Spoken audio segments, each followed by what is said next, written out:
ఆంధ్రప్రదేశ్ ప్రజల్ని మోసం చేస్తున్నాడా, రేవంత్ రెడ్డి తెలంగాణ ప్రజల్ని మోసం చేస్తున్నాడా?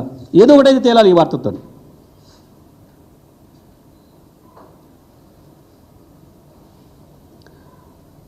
తెలంగాణను నడుపుతున్నది తెలంగాణ వాదులు కాదు, తెలంగాణ ఆత్మ లేనోళ్ళు, పరాయి వాడి చేతిలో కీలు బొమ్మలు తోలు బొమ్మలు అని చెప్పి మేము చెప్తున్న మాట నిజమని ఇవాళ మీకు స్పష్టంగా కనబడుతుంది తెలంగాణ ప్రజలకి.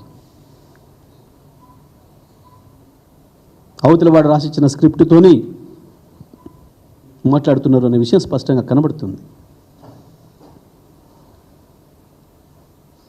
ఇన్ని అబద్ధాలు మాట్లాడిన ముఖ్యమంత్రి ఇంకా నీకు నైతికత ఉందా ఆడ కూర్చోవడానికి? అవ్వాలా నోట్ల కట్టలతో ఎట్లా దొరికిపోయినావో రెడ్ హ్యాండెడ్గా మళ్ళీ ఇవాళ అదే సేమ్ రిపీట్ అయింది. ఇవాళ మళ్ళీ ఈ రకంగా దొరికిపోయినావు. అవ్వాల నీ వ్యక్తిగతమైంది, కానీ ఇవాళ 4 కోట్ల ప్రజల జీవితాలకు సంబంధించింది ఇది. మొత్తం తెలంగాణకు జీవనాధారం, తెలంగాణను బతికి ఉంచగలిగిన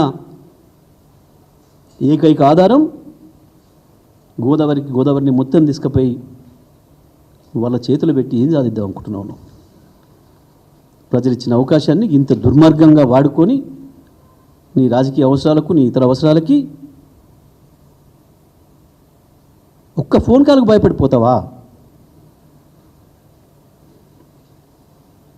ఏం చేస్తారు వాళ్ళు? తెలంగాణ ప్రజలు కదా నేను గెలిపించింది, ముఖ్యమంత్రిని చేసింది. నీ చీకటి దోస్తులు కాదు కదా.